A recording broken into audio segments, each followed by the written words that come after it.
Las organizaciones sociales y sindicales se movilizaron en más de 20 ciudades del país para protestar contra el plan de gobierno nacional denominado Locomotora Minera. La movilización exige al gobierno detener los proyectos mineros, energéticos y petroleros. Los manifestantes aseguran que afectan a los pequeños. Desde niña escuché historias de boca de mis abuelos sobre la minería, historias que marcaron mi infancia, llenas de relatos mágicos, de trabajo en familia, de días felices, de solidaridades, de amistades y compañerismos.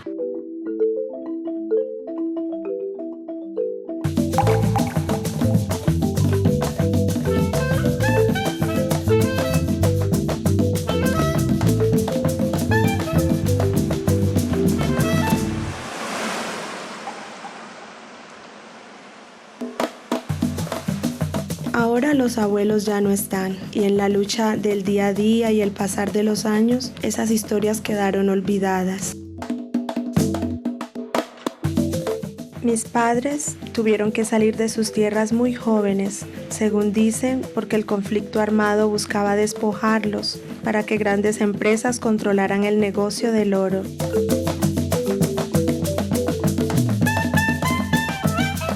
Hoy, en la ciudad donde me tocó nacer y vivir, la minería es una labor ajena realizada en territorios lejanos por personas que destruyen todo. Los medios de comunicación hablan mal de los mineros artesanales, como un día lo fueron mis abuelos, y proclaman a los cuatro vientos que la minería es un renglón importante para la economía de nuestro país.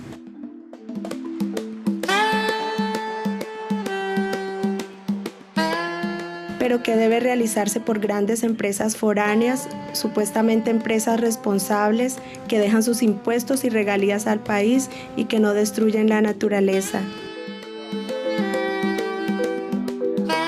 ¿Será que mis abuelos eran bandidos destructores?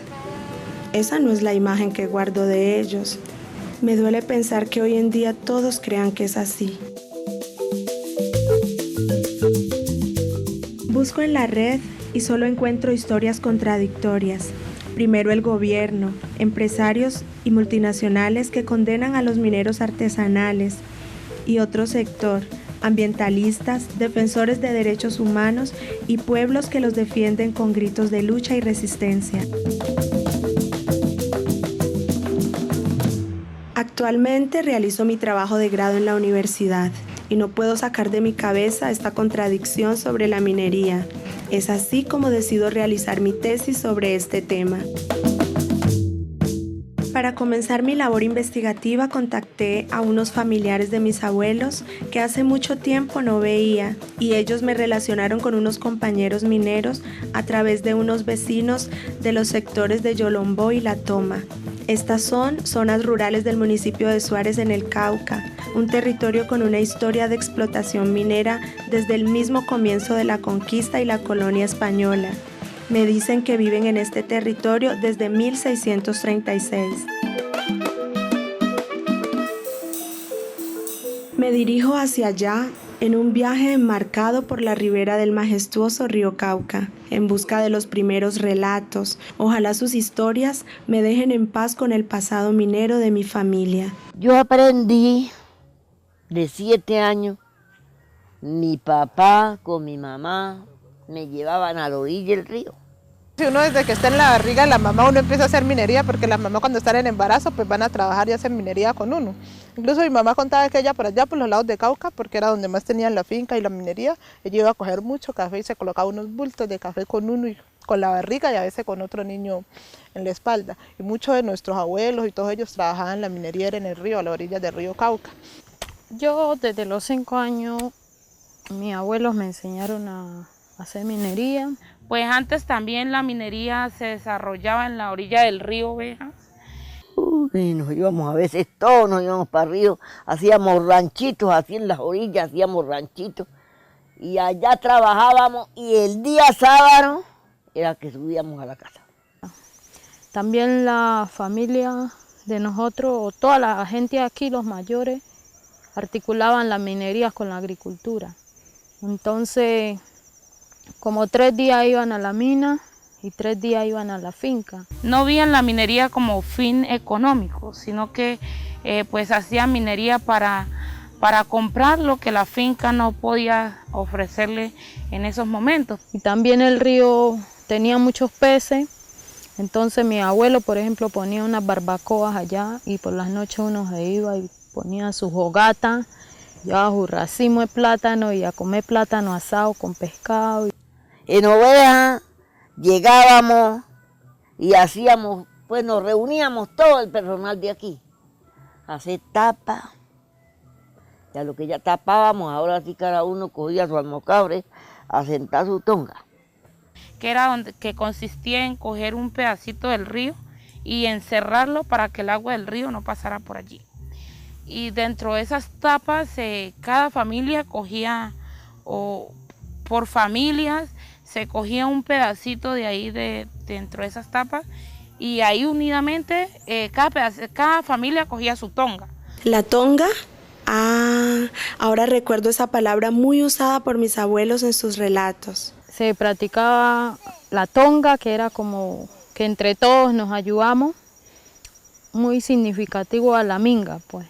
¿La minga? ¿Y la minga qué es? Dice en internet, es una tradición de las comunidades indígenas de Centro y Suramérica, de trabajo comunitario colectivo voluntario, con fines de utilidad social o de carácter recíproco, actualmente vigente en varios países latinoamericanos.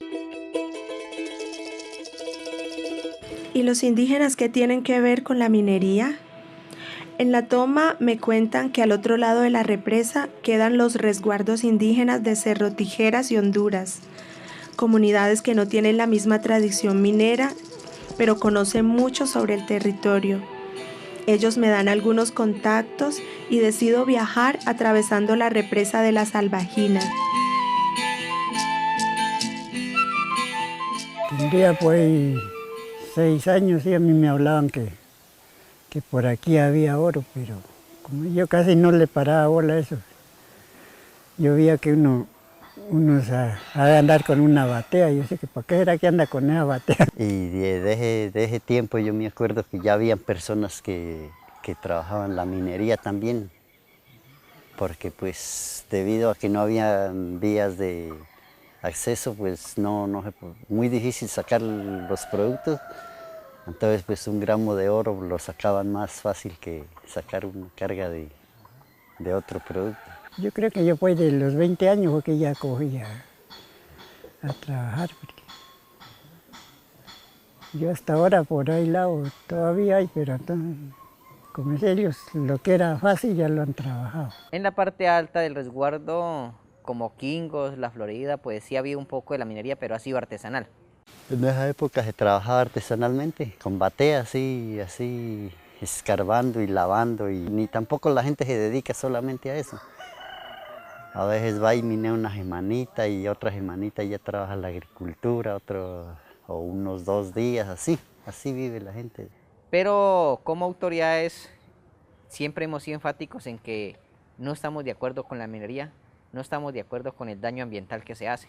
Una nueva llamada me pone en contacto con las comunidades de Zaragoza a orillas del río Dagua en el municipio de Buenaventura. La historia dice que las comunidades afro de esta parte del Pacífico están viviendo actualmente una historia particular que puede completar mi investigación. Siguiendo el contacto, decido dirigirme hacia allá. En 1960 llegué aquí, a Buenaventura, y me desplacé acá a esta carretera. Directamente esto no estaba habitado. Aquí en este pedazo de aquí no había ni una sola casa. Todo esto aquí era rastrojo, enrastrojada. Esta vía no existía, estaba destapada, no había circulación. El movimiento era por el ferrocarril. Yo desde la edad de 8 años mi papá y mi mamá nos metieron al monte. No, pues aquí actualmente se vivía de la corta de madera, la minería y la agricultura. Poníamos la naza y cogíamos camarón para comer. Bajábamos al agua con la atarraya, cogíamos el pescado para comer. Con el anzuelo pescábamos, cogíamos pescado para comer. En ese tiempo nosotros vivíamos de la madera, como vivíamos de la madera, de la mina, artesanal, obviamente. Cortábamos tucas, palancas, postes y leña de metro. Y cuando nos cansábamos de eso, corríamos a minear. La minería en ese tiempo la hacíamos, era con pala, una barra, la batea obviamente, y a veces había baldes, un baldecito. El territorio en esa época era muy bueno en un sentido, porque nosotros nos íbamos a cualquier parte, fuera playa o fuera a la montaña, y uno abría y ahí conseguía su horito para sobrevivir. Por el río agua viene. Hasta ahora, los relatos confirman que las comunidades de estos 3 territorios eran felices. La minería artesanal hacía parte del quehacer cotidiano que, unido a otras actividades, permitían la pervivencia de las comunidades.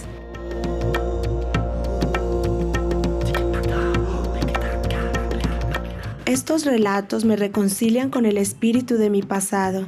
De esta era la felicidad que hablaban mis abuelos. Épocas en las que la minería ofrecía una posibilidad de futuro. Pero ¿será que aún todavía este sueño de futuro sigue igual? Mis padres tuvieron que huir de sus territorios por la violencia. ¿En qué momento la ambición del oro desequilibró todo? Por el río agua viene. Buscando en los testimonios recogidos en La Toma y Yolombó, empiezo a encontrar otras versiones. Pero a eso de los años 70, 80, llegó una empresa y entonces represaron el río. Y entonces por esa razón la gente no pudo llegar a hacer más minería, tampoco a cultivar más, porque allá era donde había las mejores fincas y las mejores minas. Nosotros íbamos a buscar oro a Cauca. Y a lo último, pues ya no pudimos ya buscar oro porque como decían ese charco subió hasta allá arriba, San José, todo eso lo navegó. Bueno, ahora sí quedamos parejos. Que no había dónde, no hay a dónde ir a buscar una décima de oro pues ir para arriba. Porque todo eso lleva un barro, un barrial. Hace 20 años uno tenía su finca allá a orilla del río, cogía café y cuando acababa la cogida el café tenía la mina al pie del río. O sea que subía uno con café y también con oro, ¿sí me entiende? Y quedaba esa CBC pues que ya uno no podía ir a buscar oro para allá para donde estaba esa represa, porque esa represa, esos soldados que habían ahí, que cogían la batea, almocabre, cacho, todo eso y chumbeón. Lo echaban al río. Pero la inundación del territorio minero y agrícola por la represa no fue la única causa del deterioro de las comunidades de La Toma y Yolombó. Hacia los años 90, empresarios privados, dueños de maquinarias pesadas como retroexcavadoras, aprovecharon que las comunidades padecían de problemas económicos al perder los lugares de minería ancestral a orillas del río Cauca. Ellos ingresaron al territorio prometiendo mejores oportunidades para la gente, prometiendo encontrar oro fácilmente a orillas del río Ovejas, única fuente de minería que les quedaba. En el 92, 93 llegaron las retroexcavadoras. Se fueron como en el 96, pero volvieron nuevamente en el 2011. De hecho, hubieron retroexcavadoras acá en nuestra comunidad.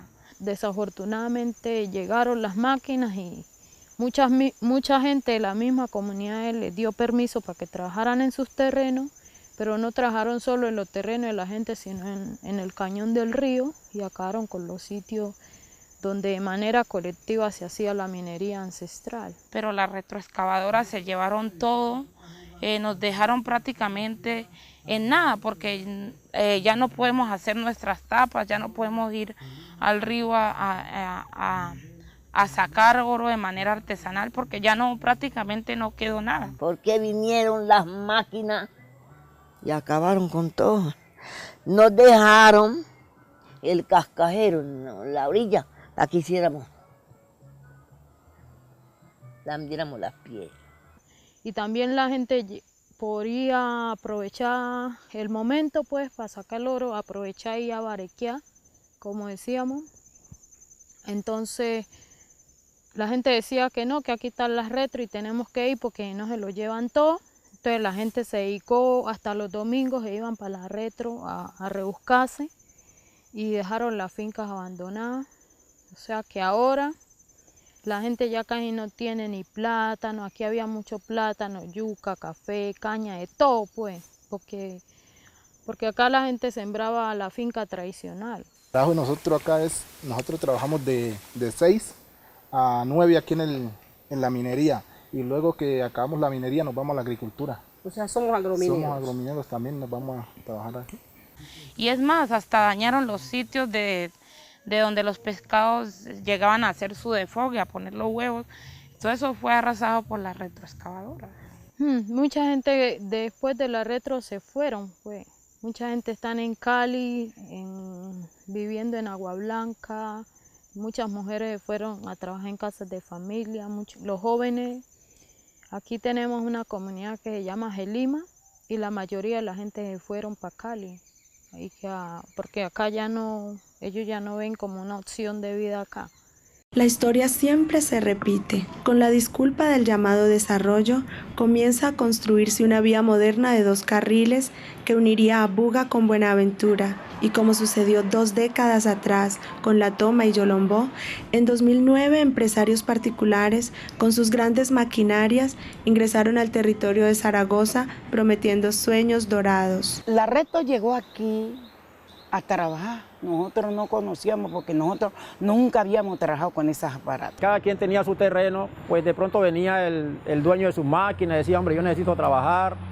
Y si yo era dueño de mi vega, pues hacíamos un negocio con él. Negociábamos y ellos le daban un porcentaje a la persona, un 20, un 30, y le respondían a usted por su cultivo que usted tenía y le daban su porcentaje del metal de lo que salía. Bueno, yo tenía una tierra en este río allá abajo, donde sembrábamos el banano, donde sembrábamos la papa china, donde sembrábamos la yuca, donde sembrábamos la caña, el chontaduro, la pepepán, el aguacate, el caimito, todo eso. Y todo eso desapareció. Porque eso fue como un viento, un imprevisto o una invasión que hubo, se puede decir. La maquinaria, bueno, que el que tenía el terreno fue trabajándolo. Igual no se miró hacia el mañana de que de pronto se podía haber causado un daño o se podía causar el daño que se está viendo ahora, ¿sí me entendés? No, mira, aquí llegó pues mucha cantidad de personas de distintas partes donde pues uno como nativo de pronto pues se veía como muy impresionado, sí, no sabe quién es el que llegó, cómo es. En el se trabajaba ponían una seguridad, y que eran los cuidanderos, pues. Y esos cuidanderos hacían cosas indebidas. Si a alguien no le gustaba, y el algo reprochaba, alguna gente, el barquero reprochaba, a la seguridad no le gustaba, y si era de darle, hombre muerto. Si la persona venía a su trabajo, a hacer su labor, no le pasaba nada, ¿sí me entendés? Pero si alguien venía como a robar o a hacer algo ilícito, pues obviamente tenían que cubrirse. Si un minero, aquel que le dan la oportunidad, porque dicen de oportunidad, para que en cierta hora se meta con su batea y saque algo, pues si ese minero no comparte y sacó algo más de lo que eso, entonces algo pasa, pero allá queda. Que la seguridad le decían a la gente que no se metieran así al hoyo porque estaba peligroso. Y ellos no paraban bolas, se metían. Cuando bajaba el derrumbo, se mataba. Y es que como dije antes, la historia siempre se repite. Lo que en principio parecía bueno para la comunidad no lo fue. Está bien que muchos hicieron plata fácilmente, que mejoraron sus casas, que se fueron a vivir supuestamente mejor a la ciudad. Pero luego, cuando se fueron las máquinas, esto fue lo que quedó. El asunto de la minería en esta parte acabó con muchas cosas. Porque el pescado ya no se consigue, uno. La siembra que teníamos para coger, que era el chontaduro, aguacate, pepepán, caimito, bacao, guama, todo desapareció con la minería.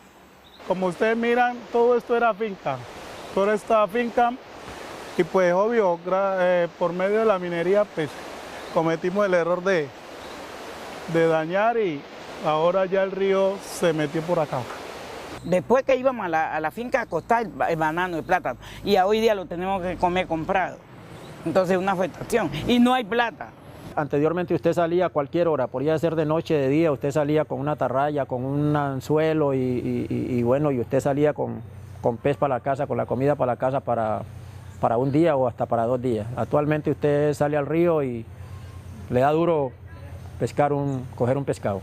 Tenemos que comprar pescado porque aunque bajemos allá a barrer, a pescar, ponemos la nasa y coger camarón, no cogemos nada. Aquí ha derramado Ecopetrol mucho combustible al río. Uno. Lo otro, los lavaderos de carro, que también echan mucho químico al río. Y como tercero, pues la minería, pues de pronto el mugre, el tanto movimiento de maquinaria ha agotado, creo que el pescado. Porque esa mina trabajaron con una cosa que llama... Una cosa ellos echaban al oro para limpiar. Eso, entonces eso ahuyentó el pescado. Uno es consciente de todas maneras del daño que se hizo sobre el río, porque igual ya el río no se ve como antes. Hoy vemos unas comunidades lastimosamente en la miseria, porque vemos, si se puede ver la población que hay de ahí para abajo viviendo bajo de unas chuspas plásticas. O sea, ahí es donde uno dice, bueno, ¿qué pues? Tanto oro, tanta plata, ¿para qué? Para lo que yo he visto que lo que pasó aquí, más bien era como se vivía antes. Porque para usted yo tener un poco de plata pues, así y no poder disfrutarlo bien, más bien pobre y vivir bien, y no es rico amargado. Ese es mi pensamiento mío, ¿sí? Porque hubo mucho dolor, y hasta todavía uno siente esos dolores de lo que pasó. Mucha gente perdieron la vida, entonces, y gente que era buena, y solo por conseguir un peso perdía la vida. Ante todo este panorama, encuentro documentos recientes en donde un nuevo proyecto de ley del gobierno busca penalizar la minería tradicional o ancestral, y relaciono este interés del gobierno con su política actual de la locomotora minero-energética. El 70% del país está concesionado a la Anglo Gol Ashanti, a la Cosigo Resource y otras compañías mineras extranjeras. Ellas tienen el permiso del gobierno para entrar a explorar y explotar nuestros recursos minerales. El boom de la minería hoy nos quiere desplazar. El boom de la minería hoy nos quiere desplazar. De nuestros territorios nos quiere desalojar. De nuestros territorios nos quiere desalojar. El oro de la toma, un legado ancestral. El oro de la toma, un legado ancestral. Que las multinacionales ahora se quieren robar. Y ahora las multinacionales son el nuevo temor de las comunidades. En el territorio de nosotros actualmente son las multinacionales que se nos acercan y estamos apretados por las multinacionales. Hay un gran interés, lo podemos llamar así, por la minería, por el oro, y exclusivamente aquí en el corregimiento de La Toma, aunque sabemos que en otros corregimientos también que hay gran interés de particulares y multinacionales. Y miramos que como comunidades enteras se manifiestan en contra de la minería, porque ya hay, o sea, en el país, en los diferentes territorios, se ha visto que el gobierno le ha entregado los territorios a las multinacionales. Y la llegada también de personas foráneas, porque han llegado a imponer unos modelos de minería que aquí nunca se han visto. La minería que utiliza mercurio, cianuro y todas esas cosas, entonces están causando un desequilibrio en nuestro territorio porque están arrasando con nuestras fuentes hídricas, con nuestros cultivos. Desde esa visión de desarrollo que plantea el mismo Estado, Los gobiernos han venido entregando nuestro territorio a empresas multinacionales. Casi todo el territorio está concedido para explotación minera a gran escala. Las empresas quieren meterse aquí porque ellos sí tienen la herramienta. Nosotros somos pequeños mineros y como no tenemos la herramienta, entonces sacamos poquito oro. Por eso es que las empresas quieren meterse aquí, porque ellos sí tienen la herramienta y sí pueden sacar el oro que hay. Pero pues si ellos se meten, entonces nosotros, ¿de qué vamos a depender? De hecho, esas empresas transnacionales que quieren llegar aquí a nuestro territorio, no sé pero están como acompañadas por el ejército, que son que donde están esos títulos mineros está el ejército posesionado. Y las personas de aquí de la comunidad no pueden hacer sus prácticas tradicionales porque el ejército no los deja pasar a esos territorios a desempeñar sus actividades de siempre, las actividades de minería, sus actividades de siembra. Pues eso es muy triste. Hemos vivido situaciones muy complicadas de derechos humanos. Sí, hemos vivido amenazas, acá se han presentado masacres, cosas que antes nunca uno había visto esas cosas. No es un secreto de que cuando nos oponemos a intereses de multinacionales privadas, nos oponemos a intereses del gobierno, pues somos objetivos militares o somos blancos de los planes que ejercen estas grandes multinacionales. Sin consulta previa, soy despojado en sus territorios, son masacrados, hombres y mujeres, son amenazados y en otros países están exiliados. Pues a partir de toda esta lucha que hemos venido trayendo, nosotros hemos acogido la ley 70 y nos hemos organizado en consejo comunitario. Ya venían con fin de desplazarnos y tuvimos que hacer resistencia porque es que de aquí para dónde nos vamos a ir. Entonces por eso nosotros hemos dado la pelea, hemos resistido, hemos hecho manifestaciones, hemos usado las vías de hecho. Y pues todos nos reunimos allí y hacemos resistencia porque ya aquí no nos podemos dejar sacar así fácil. Pues hemos venido haciendo acciones jurídicas también, como fue una acción de tutela que interpusimos por violación a la consulta previa cuando otorgaron esos títulos mineros, y afortunadamente la Corte Constitucional en la sentencia TEIES 45A del 2010 falló en favor de nosotros y ordenó la suspensión de esos títulos. Han suspendido esos títulos mineros, pero eso no quiere decir que no sigan. Entonces estamos buscando el mecanismo de que la Corte Suprema derogue esos títulos. Lo que uno entiende es que si se hace un proceso que nace a la vía jurídica violando el debido proceso de manera ilegal, pues ese acto es ilegal y por tanto se tiene que declarar inválido. El mensaje que hemos dado a través de cartas o a través de asambleas o a través de comunicados públicos es que no estamos de acuerdo y multinacional que entre al territorio con su maquinaria, la comunidad, la Guardia Indígena, la autoridad, la sacará del territorio, ¿sí? Es así como desde mi posición de citadina empiezo a entender el panorama de la minería en mi país. Empiezo a entender las luchas de las comunidades. Puedo ver a la minería tradicional o ancestral con otros ojos, como una forma de sobrevivencia implementada ancestralmente. Siempre uno escuchaba a los abuelos que le decían que hay que comer poquito para tener mañana, ¿no? Y era eso, como que la minería, no teníamos que hacer la minería con retro porque se acababa en un día y después.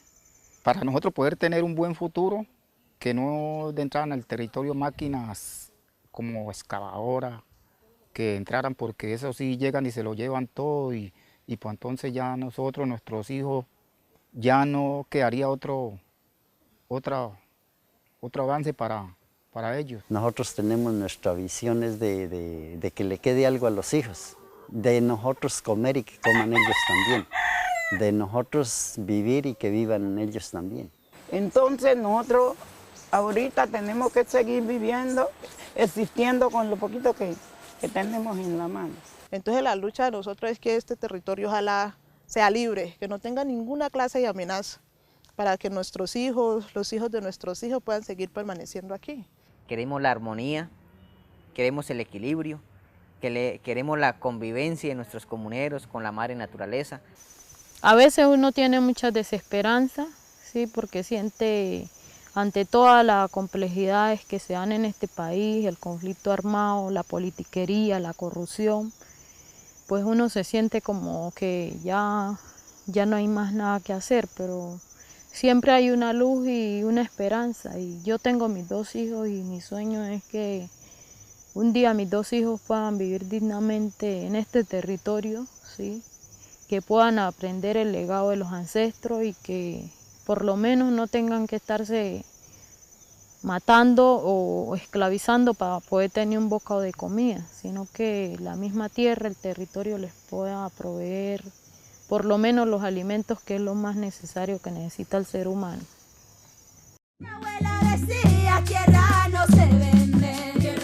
De nuevo me he reconciliado con mis raíces, en todas estas voces, las voces de muchos pueblos sabios, trabajadores, y que como mis abuelos nos enseñaron a ver la felicidad en las cosas más sencillas de la vida. En Colombia, el 70% del subsuelo de la nación ha sido concesionado a empresas multinacionales. Estas concesiones están ubicadas sobre zonas protegidas como páramos, humedales, resguardos indígenas y territorios ancestrales de comunidades negras. Por lo menos 7.000 títulos mineros se han otorgado a multinacionales, de los cuales 1.800 se encuentran en la Amazonía y zonas de reserva forestal. Por lo menos 44 de ellos se encuentran en parques naturales. Las compañías multinacionales esconden su presencia en Colombia creando compañías fachada que legalmente aparecen como empresas nacionales con socios colombianos. Sin embargo, la verdad es que hacen parte del holding de empresas inscritas en la bolsa de valores de las grandes potencias.